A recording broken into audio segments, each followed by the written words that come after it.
วินาทีអាចផ្លាស់ប្ដូរជីវិត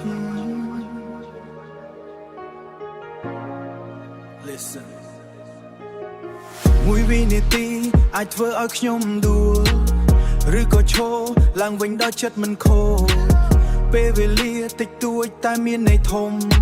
មិនអាចទិញវិញបានបើបាត់ទៅក្នុងខ្យល់ទុំមើលទៅមុខខ្ញុំមិនថយក្រោយកំហុសសំសិលមិញបំលែងជាថាមពលថ្មីជីវិតមិនស្រួលតែខ្ញុំមិនរត់ខ្ញុំយកវិនាទីនេះធ្វើឲ្យសពមិនរត់មួយវិនាទីកុំឲ្យវាខាតបង់ធ្វើអ្វីដែលចង់មិនចាំថ្ងៃស្អែកទេមួយវិនាទីអាចបំលែងជីវិតយកឱកាសនេះកុំឲ្យវាបាត់បង់ទៅទៀតមួយវិនាទីខ្ញុំសម្រេចចិត្តឈប់ខ្លាចឈប់ស្ទាក់ស្ទើរធ្វើឲ្យបានពិត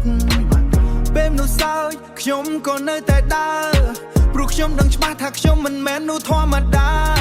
គេមើលងាយតែខ្ញុំមិនបាក់ទឹកចិត្តខ្ញុំបំផ្លាញព្រំដែនដោយកម្លាំងក្នុងចិត្តមួយវិនាទីអាចបំភ្លឺផ្លូវពីភាពងងឹតទៅរកថ្ងៃភ្លឺស្អាតមួយវិនាទីកុំឲ្យវាខាតបង់ធ្វើអ្វីដែលចង់មិនចាំថ្ងៃស្អែកទេមួយវិនាទីអាចបំលែងជីវិតយកឱកាសនេះកុំឲ្យវាបាត់បង់ទៅទៀតកុំគិតច្រើនពេលវេលាមិនរងចាំមួយវិនាទីអាចក្លាយជាអនាគតធំធេងបើបេះដូងនៅកុំឈប់ស្រមៃដើរទៅមុខ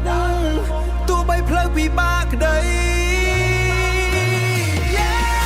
មួយវិនាទីកុំឲ្យវាខាតបង់ធ្វើអ្វីដែលចង់មិនចាំថ្ងៃស្អែកទេមួយវិនាទីអាចបំលែងជីវិតយកឱកាសនេះកុំឲ្យវាបាត់បង់ទៅទៀតមួយវិនាទីអាចផ្លាស់ប្ដូរអ្វីៗទាំងអស់ So don't waste it.